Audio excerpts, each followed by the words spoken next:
Di pertemuan sebelumnya memang kita setelah kajian ada pertanyaan-pertanyaan dari rekan-rekan yang hadir, dan kita juga sudah jawab berdasarkan dengan jawaban dari majelis kaji, dan juga beberapa rujukannya kita ambil dari rujukannya jawab. Dan kita akan ulang lagi permasalahan seputar puasa ini. Kita akan coba bahas kembali, mulai dari kemudian rujukan jawab menjadi satu dulu. Yang mungkin nanti akan sedikit mengulang dari apa yang pernah akan disampaikan di pertemuan berikutnya. Yang pertama yaitu berkaitan dengan niat setelah imsak.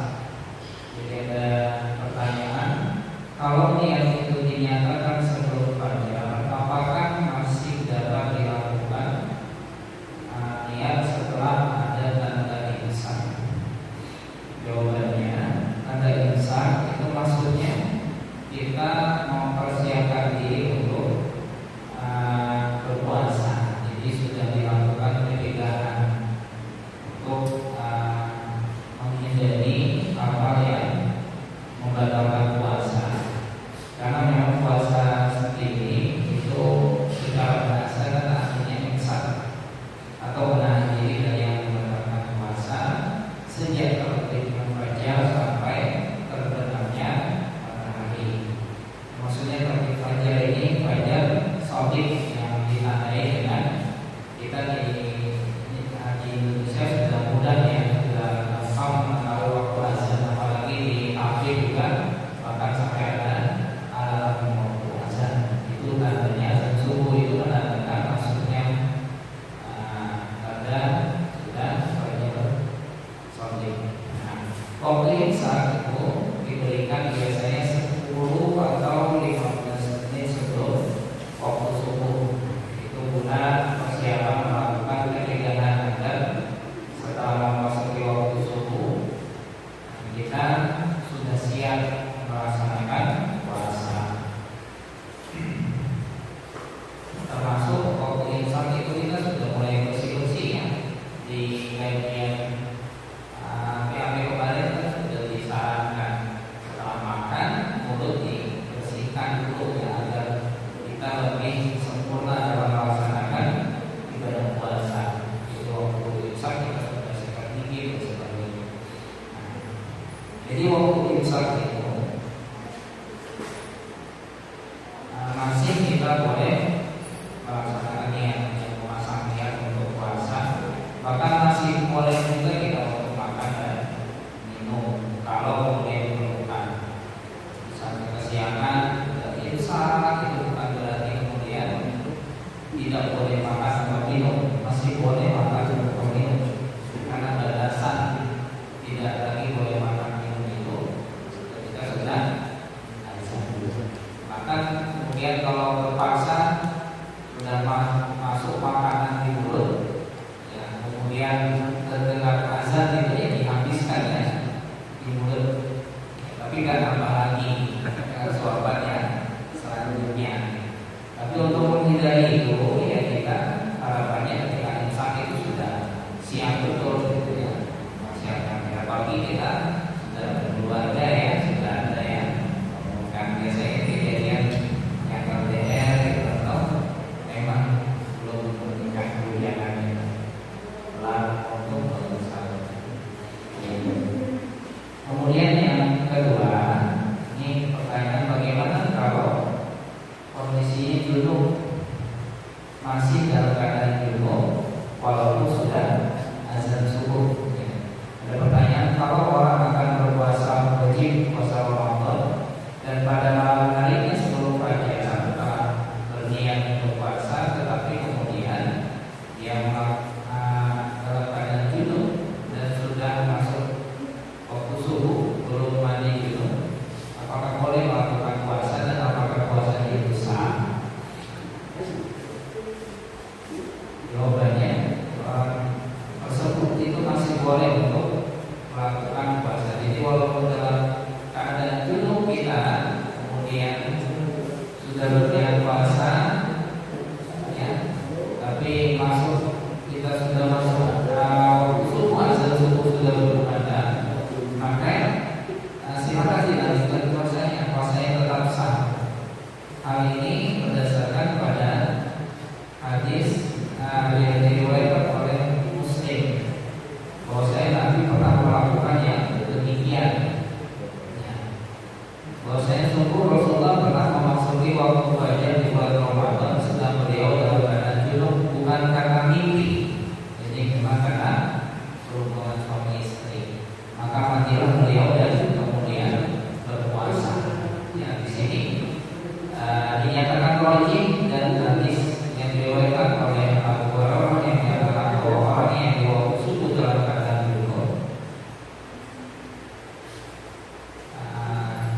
Ramadan berikutnya itu tidak dapat dipotong akibat hamil, melahirkan dan menyusui.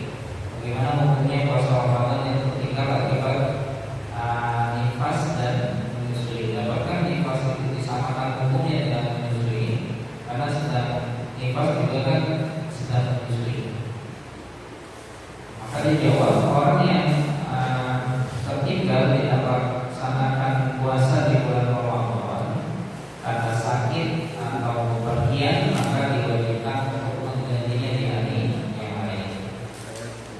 Artinya melaksanakan puasa itu di waktu yang lain di luar bulan Ramadan, sebagaimana firman Allah dalam surah Al-Baqarah ayat 184. Orang yang sedang haid tidak boleh melaksanakan sholat dan tidak boleh berpuasa. Puasanya juga harus diganti di hari yang lain di luar bulan Ramadan. Sebagaimana disebutkan dalam hadis mauquf, hadis mauquf kata Aisyah, kami kadang-kadang mengalami haid, maka kita diperintahkan untuk mengganti puasa. Dalam mengganti puasa yang tertinggal itu dikatakan di hari yang lain, ya, artinya di luar bulan Ramadan tentu diupayakan itu di tahun tersebut. Ya. Kalau tidak dapat diganti di tahun tersebut karena ada halangan hamil atau menyusui, maka tidak ada halangan untuk dikerjakan puasa itu di waktu yang lain dalam hal ini tahun berikutnya. Jadi memang diupayakan betul ketika kemudian meninggalkan puasa di bulan Ramadan setelah habis bulan Ramadan, kalau kemudian mampu melaksanakan puasa tersebut disegerakan untuk dilaksanakan, jangan ditunda-tunda. Ini kebanyakan khususnya para wanita yang haid, ya, ini seringkali untuk menunda-tunda mengganti puasanya di hari yang lain. Jangan sampai demikian, karena kita tidak tahu ya, depannya bagaimana, kemudian sakit dan sebagainya. Tapi kemudian kalau memang ada halangan, ya tidak ada halangan, kemudian diganti di tahun setelah, tapi tetap dihitung gitu ya, dihitung tambahannya. Adapun kalau kemudian disebabkan karena tidak dapat mengganti, disebabkan karena menyusui atau tiba-tiba kemudian hamil, ya, maka ya bisa diganti dengan membayar fidyah.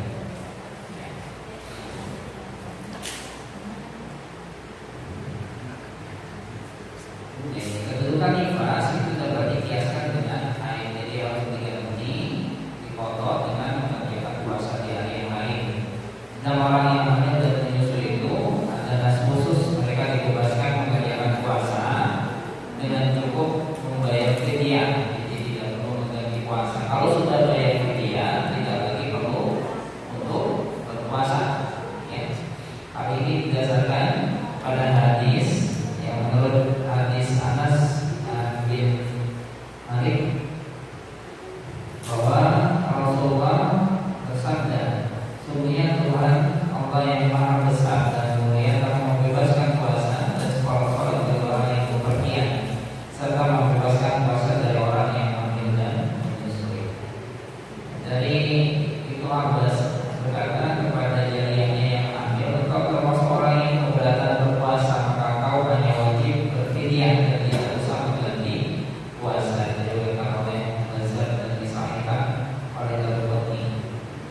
Dan diriwayatkan oleh Abu Daud dari Ibnu Abbas bahwa ia berkata, ditetapkan bagi orang yang mengandung dan menyusui untuk berbuka atau tidak berpuasa, dan sebagai gantinya memberikan makan kepada orang miskin setiap hari. Kemudian pertanyaan berikutnya, seorang Islam itu mempunyai hutang puasa, bolehkah hutang puasa itu diganti oleh walinya? Jawabannya boleh. Ya.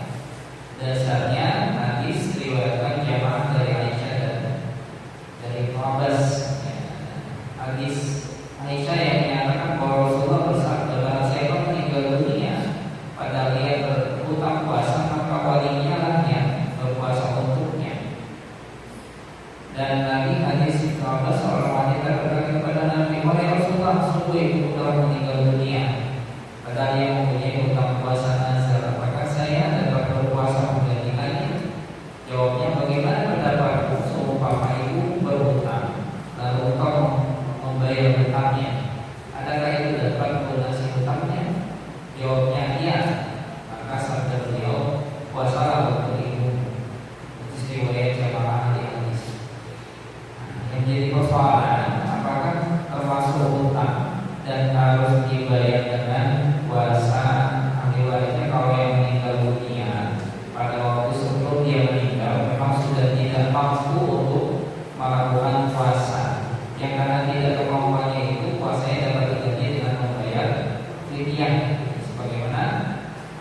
hal itu lebih baik. Tetapi kalau dikerjakan puasa juga hal itu lebih baik pula.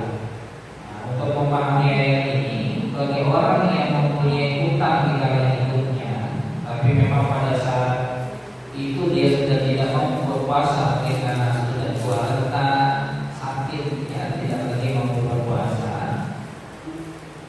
Setelah yang bersangkutan meninggal dunia, maka hutang puasanya dapat dilakukan oleh walinya. Kalau memang walinya itu dapat mengganti puasanya dengan berpuasa untuk yang meninggal, orang tuanya, maka itu lebih baik. Tetapi dapat pula diganti dengan membayar fidyah untuk satu hari satu mud atau orang diulang makan.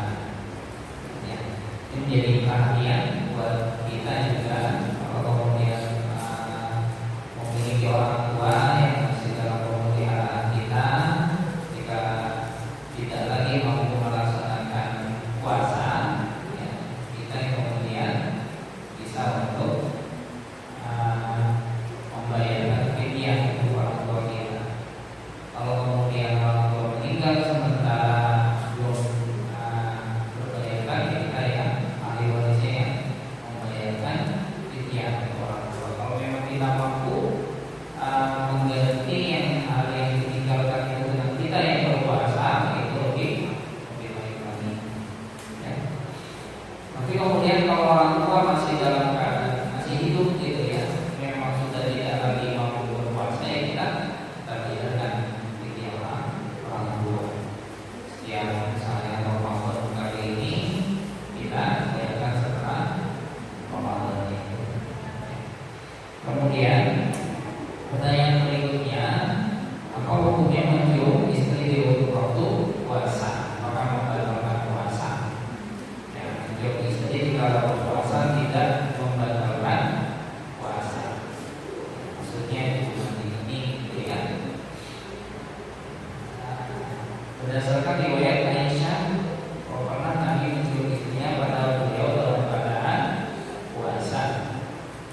Artinya dari Aisyah berkata Rasulullah pernah mencium di bulan Ramadan sedang beliau dalam keadaan puasa. Jadi berinteraksi dengan istri, mencium dan sebagainya diperbolehkan ya di bulan puasa, asal tidak sampai bukan hubungan suami istri. Tapi kalau kemudian dikhawatirkan ke arah sana tadi dihindari, yaitu dengan berpuasa di siang hari. Kemudian ini ada pertanyaan terkait dengan membayar hutang puasa yang ditinggalkan yang sudah terlampau lama sekali, 6 tahun yang lalu. Jadi ada pertanyaan, kakak saya pernah meninggalkan puasa karena sakit mah, dan menurut keterangan dokter tidak boleh dipaksakan untuk melakukan puasa karena kalau berpuasa akan berbahaya. Kemudian kakak saya mendengar ceramah bahwa puasa itu dapat menyembuhkan penyakit asal dilakukan dengan bertawakal kepada Allah. Alhamdulillah sekarang sudah sembuh setelah dilatih melakukan puasa.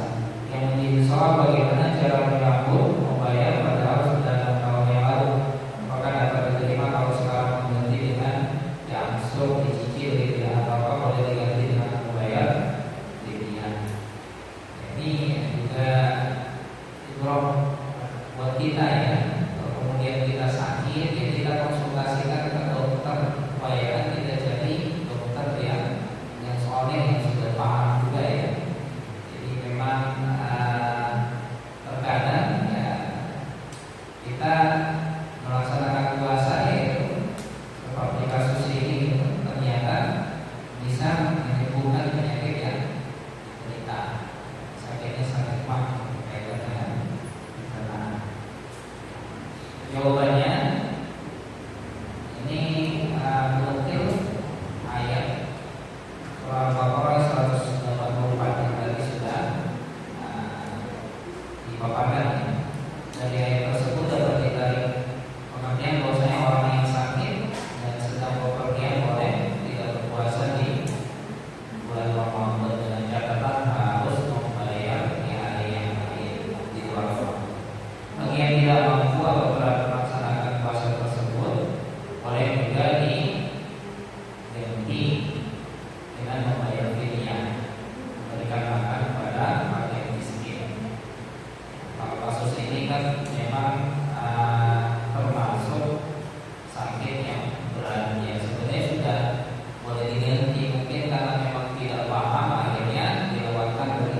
ya, sudah lewat sampai 6 tahun baru paham terkait dengan hal ini.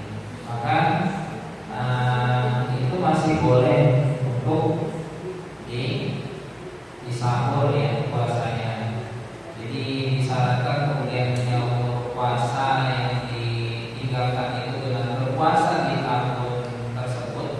Tapi kemudian kalau dia semampunya ya berapa hari, karena kalau 6 tahun jadi kali ya, misalnya ditinggalkan selama 1 bulan ya, kita estimasi 30 kali 6 kan cukup banyak gitu ya. Maka disahur perlahan semampunya di tahun tersebut, dicicil ya. Kalau sudah kemudian sisanya bisa diganti dengan membayar gitu ya. Itu pilihan. Kalau ada yang sakit ya lebih baik kemudian diganti dengan puasanya. Tapi kalau memang sudah tidak mampu bisa dibayarkan dengan membayar fidyah.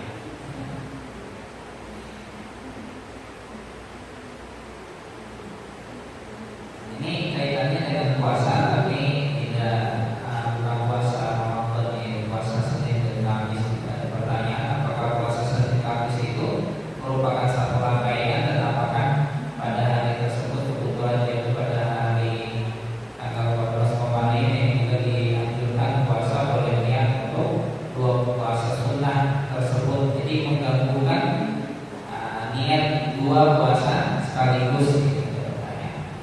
Maka dijawab, menurut dalil hadis Nabi, puasa pada hari Senin dan Kamis itu ada yang dikaitkan dengan puasa 3 hari setiap bulannya gitu ya. Yang dianjurkan oleh bulan Komarian ya. Ya, pertengahan bulannya bulan Komarian, bukan bulan Hijriah. Yang dianjurkan oleh Nabi agar kita berpuasa dengan memulai pada hari Senin, kemudian hari Kamis, dan puasa lagi pada hari Senin di Minggu seterusnya. Dan Nabi menganjurkan untuk melakukan puasa di hari Senin dan Kamis itu. Di hari amal-amal manusia dilaporkan sehingga Nabi suka kemudian dilaporkan dalam keadaan berpuasa. Hal ini didasarkan pada hadis-hadis di antaranya Rasulullah berpuasa 3 hari pada setiap bulan, pada hari Senin, pada hari Kamis, dan pada hari Senin di hari Jumat yang lain, maksudnya di minggu setelahnya. Dari Abu Daud juga hadis dari Hunainah al-Huzali dari ibunya yang berkata, aku datang kepada Ummu Salamah dan aku bertanya tentang puasa sunnah. Maka Ummu Salamah menjawab, Nabi menyuruh saya untuk berpuasa 3 hari, dimulai dari Senin dan Kamis atau Senin. Ini dari paparan selanjutnya mengenai menggabungkan niat untuk sama-sama selevel ya, puasa sunnah, yaitu diperkenankan ya, niatkan di dalam hati. Jadi diniatkan untuk puasa Senin pas bertepatan dengan ayam Maulid ya sekalian gitu. Nah, nanti juga akan ada pertanyaan, kalau bagaimana menggabungkan niat mengganti puasa Ramadan yang ditinggalkan bersamaan dengan puasa sunnah di bulan Syawal gitu ya. Apakah boleh? Nanti ada pertanyaan tersebut, diberikan spoiler. Kita akan lanjut.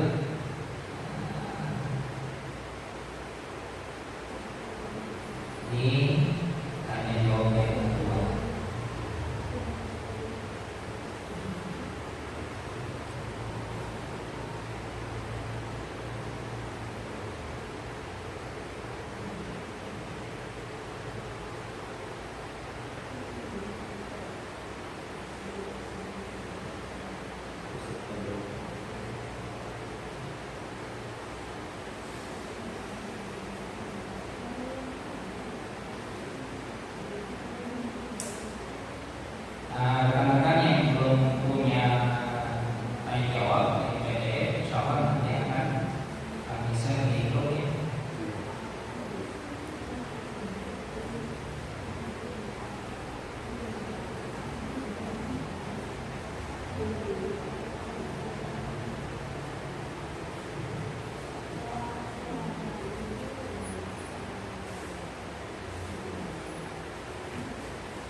Ada pertanyaan ini, bagaimana kalau kemudian ada seseorang yang bertemu dengan istrinya yang sudah lama berpisah LDR, kemudian bertemu di bulan Ramadan, baru bertemu di bulan Ramadan ya. Ada suatu peristiwa seorang laki-laki berbayar meninggalkan istrinya berbulan-bulan. Setelah kembali istri dalam keadaan puasa. Bagaimana sekiranya suami ini nggak diterangkan tadi di pertanyaan ini, puasa apa ya? Puasa Ramadan atau puasa sunnah? Bagaimana sekiranya suami yang akan segera kembali berlayar siang itu, jadi udah ketemu sebentar sama yang berlayar ya, ketemunya cuma beberapa hari, terus mau meninggalkan istri kembali, apakah boleh melakukan hubungan suami istri mengingat suami telah meninggalkan istri sudah lama sekali? Nah ini perlu dirinci dulu ya, apakah apa status puasanya saat itu? Kalau kemudian puasanya itu puasa sunnah, ya misalnya puasa Senin Kamis atau yang mungkin ya, maka istri dapat membatalkan puasanya ya. Dan berhubungan suami istri dengan suaminya yang segera akan pergi lagi. Alasannya ini di siang hari ya, maksudnya dibatalkan puasanya boleh kalau puasa sunnah ya. Kalau suami istri yang melakukan puasa sunnah, kalau suami berada di rumah harus atas izin dari suaminya. Jadi para ibu-ibu, kalau suami ada di rumah mau berpuasa sunnah, ya, minta izin terlebih dahulu. Tapi kemudian kalau suami itu yang hadir, boleh kemudian dibatalkan puasa sunnahnya berdasarkan pada perbuatan Nabi yang pernah pulang memutuskan puasa sunnahnya. Hal demikian tidak bertentangan dengan ayat 33 surah Muhammad.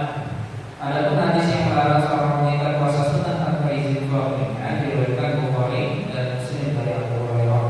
Dari Abu Hurairah yang meriwayatkan bahwa Rasulullah bersabda, tidak halal bagi seorang wanita melakukan puasa sedang suaminya berada di rumah, tidak dalam keadaan musafir. Hadis dari Bukhari dan Muslim.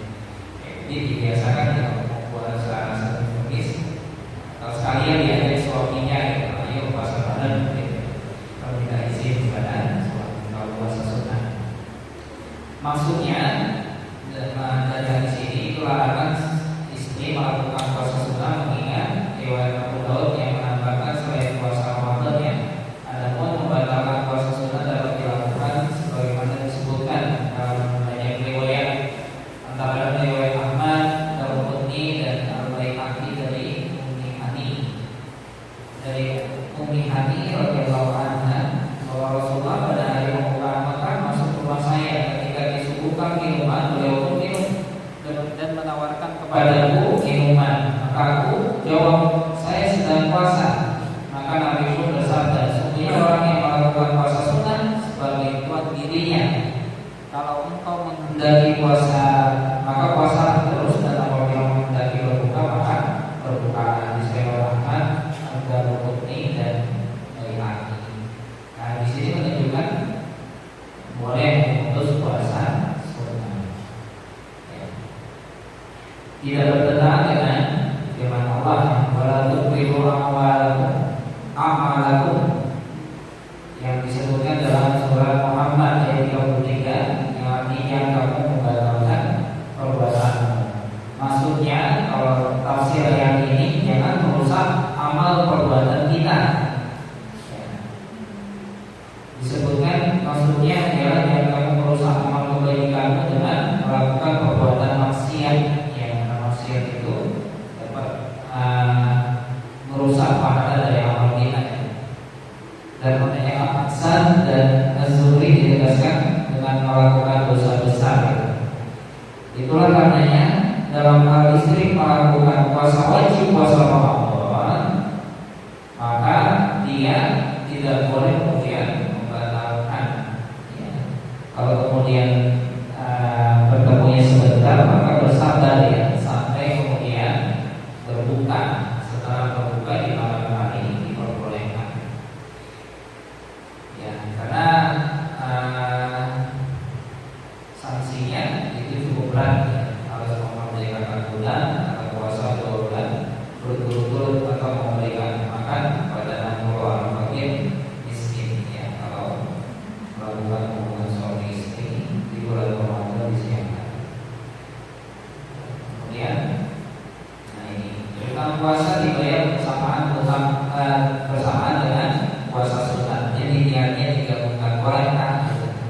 Pada umumnya wanita tidak dapat menyelesaikan ibadah puasa dengan sempurna sebulan lamanya, sehingga harus mengganti di hari yang lain. Di samping itu bulan Syawal itu disunahkan untuk melakukan 6 hari puasa sunat 6 hari. Apakah puasa sunat itu dilakukan bersamaan dengan puasa wajib menyambung tentang puasa tersebut?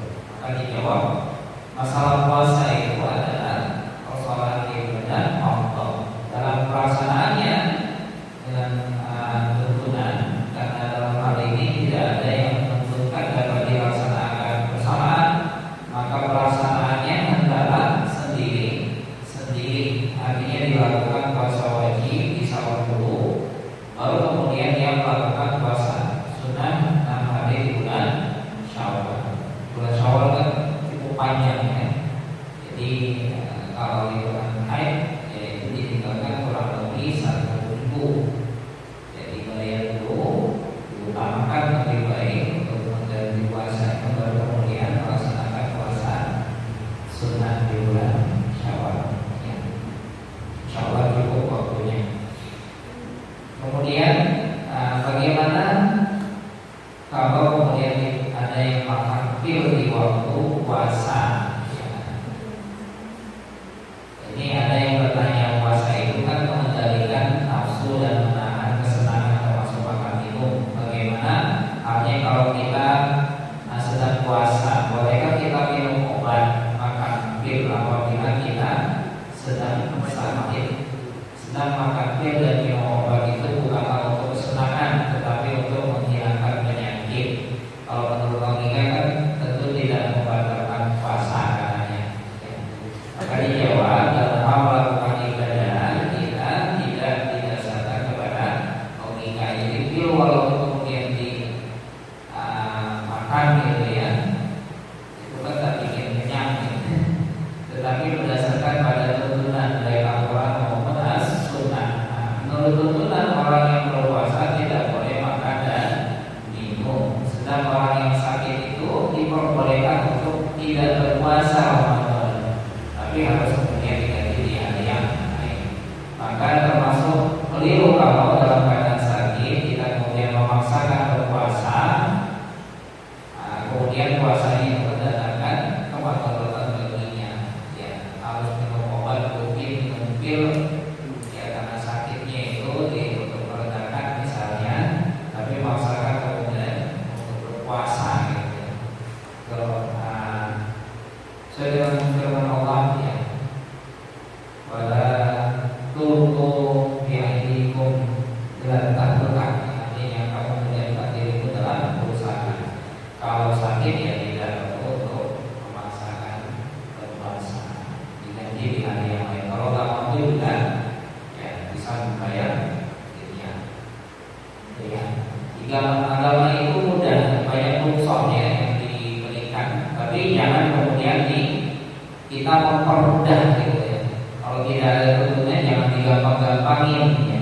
Termasuk kemudian persoalan kalau berhubungan suami istri di siang hari kan ada pilihan, itu kan urutannya pilihannya. Ya kemudian digampang-gampangin padahal dia mampu, misalnya puasa 2 bulan berturut-turut, tapi digampang-gampangin tidak dilaksanakan. Itu akan kembali kepada dirinya. Kemudian bagaimana puasanya penderita diabetes?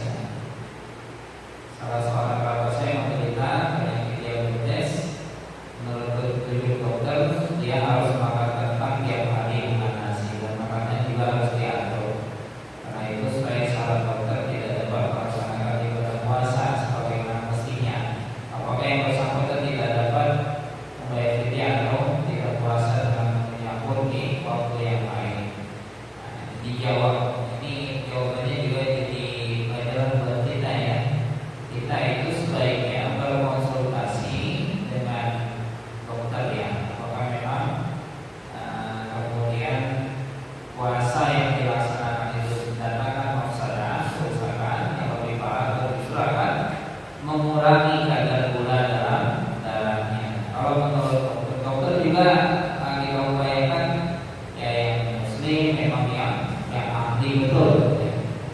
Kalaupun bukan muslim sebenarnya dokter ya ahli profesional paham gitu ya. Artinya memang kita konsultasikan pada dokter yang jujur. Ya, jika yang bersangkutan itu berpuasa dan dapat mendatangkan mafsadah, maka bisa diganti yang lain.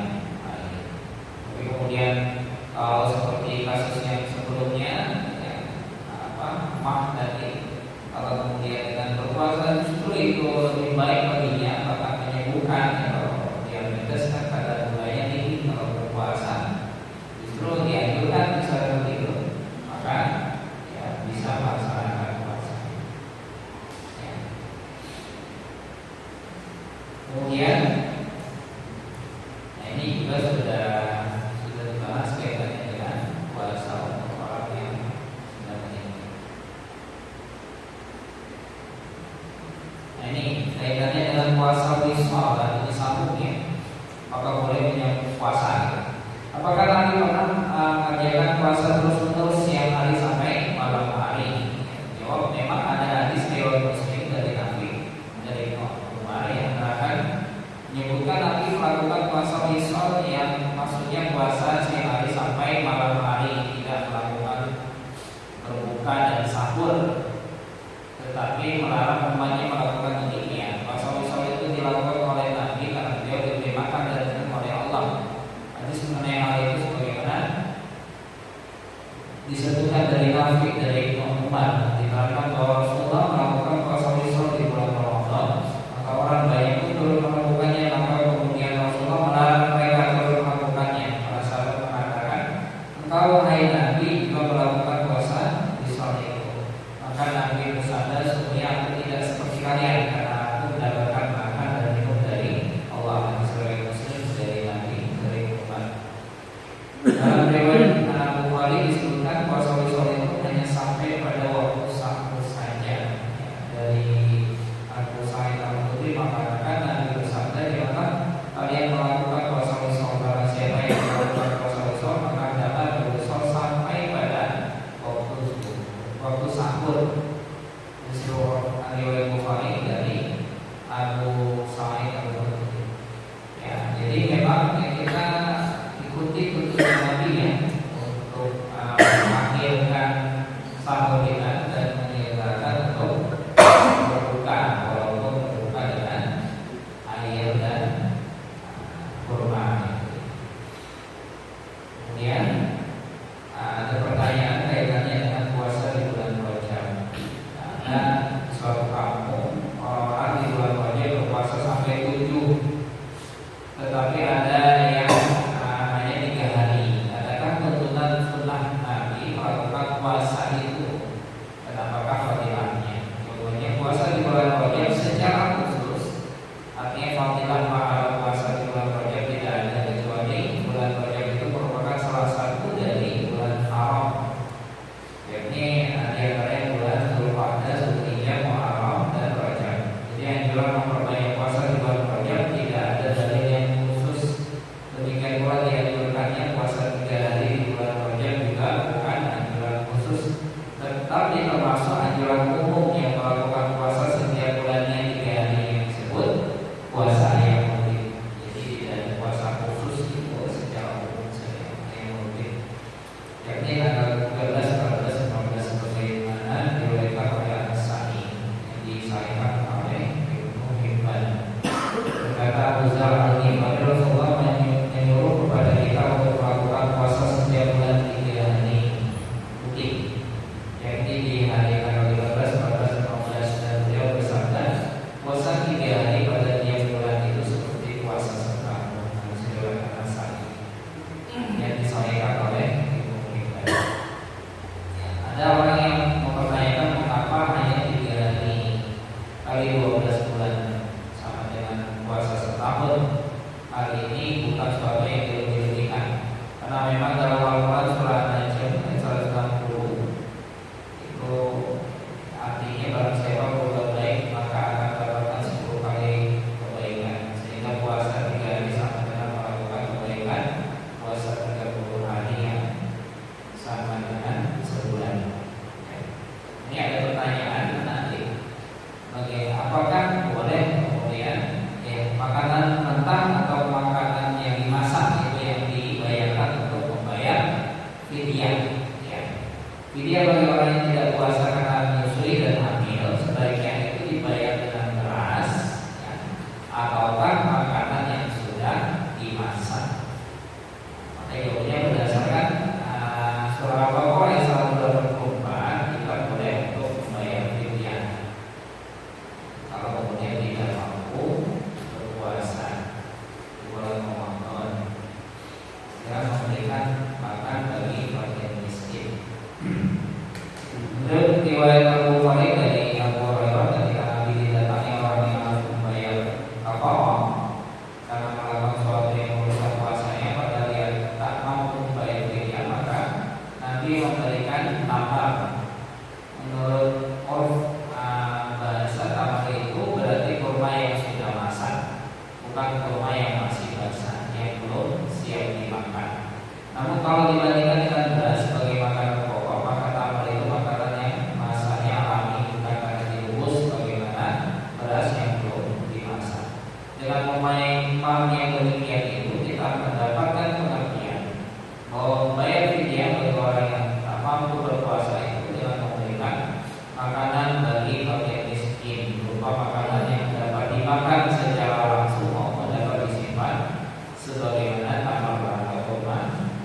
Tapi mengenai Indonesia itu kurma bukan makanan pokok, sehingga susah mencari dan menerima juga tidak merasakan makanan yang sebagai makanan pokok. Maka dalam pemahaman tersebut dapat diluaskan, yakni makanan yang masih mentah maupun yang telah dimasak dari makanan pokok sehari-hari. Kalau memberikan makanan yang telah dimasak akan membawa konsekuensi memberikan tambahan lauk-lauknya, karena makanan nasi saja sukar untuk cocok di lidah orang Indonesia, sehingga memberikan fidyah beras itu lebih utama karena masih dapat disimpan dan dapat dimasak menurut selera si penerima. Jadi kalau kemudian kita membayar fidyah dengan beras, itu sesuai dengan ukuran takarannya ya, kurang lebih 0,6 kg. Tapi lebih baik kita kemudian kita lebihkan, mungkin kita hitung itu 0,7, 0,8 atau sekaligus kita 1 kilo gitu ya, untuk satu hari yang ditinggalkan itu lebih baik. Tapi kalau kemudian kita menggantinya dengan makanan yang sudah jadi misalnya, maka itu tanpa mengurangi dari kuantitasnya, kita konsekuensinya menambah lauk-lauknya gitu ya, namun jumlah takarannya tetap tidak dikurangi.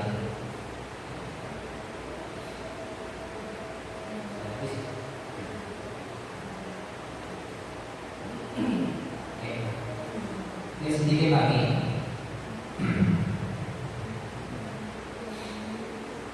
Ini orang yang bersetubuh di bulan Ramadan, apakah suami istri itu wajib kan namanya berhubungan suami istri dan istri yang melakukannya? Apakah keduanya itu wajib membayar kafarah ataukah hanya suaminya saja? Jika orang yang bersetubuh itu tak sanggup puasa 2 bulan berturut-turut, tak sanggup pula memberi makan 60 orang miskin, dan tidak ada pula orang yang memberikan apa-apa padanya, maka yang harus dilakukan? Kalau dicontohkan Nabi kan Nabi yang ngasih ya amal. Jadi kalau kemudian miskin, dia termasuk miskin, jika ada yang siapapun yang memberikan gimana ya, untuk dibagikan ya. Maka mengenai bersetubuh di bulan Ramadan, yang wajib membayar kafarah hanyalah suami saja. Beralasan dengan hadis Nabi yang menyangkut masalah ini, yaitu Nabi hanya memerintahkan untuk membayar kafarah kepada suami. Sebagaimana hadis Nabi, ada suatu ini sudah pernah dipaparkan ya, berkaitan dengan hal tersebut ya, yang dia harus memerdekakan budak, kemudian atau dia berpuasa 2 bulan berturut-turut, atau memberikan 60 orang fakir miskin makan. Dalam hadis tersebut jelaskan bahwa yang disuruh Nabi membayar kafarah itu dengan tahapan-tahapan tersebut adalah laki-laki laki-laki, beliau tidak menjelaskan tentang wanita. Oleh karena itu wajib membayar itu hanya laki-laki saja. Di samping itu yang perlu kita ketahui ada juga yang berpendapat bahwa istri juga wajib membayar dengan alasan dikiaskan, yaitu wanita yang bersetubuh juga wajib membayar, dikiaskan kepada laki-laki, karena yang bersetubuh itu dua pihak. Yang pendapat ini dikemukakan oleh Imam Abu Hanifah dan Imam Malik. Kalau di ya cukup satu saja yang membayar. Jika seorang laki-laki yang bersetubuh itu keduanya dalam sangat miskin ya, dan tidak ada juga yang memberikan apa-apa kepadanya, kalau memang demikian keadaannya, maka ya aturannya itu antara yang bersangkutan bertaubat dengan taubatan nasuha. Ya. Itu mungkin pembahasan kita berkaitan dengan masalah puasa. Jadi persoalan ini memang banyak jawab yang serupa ya.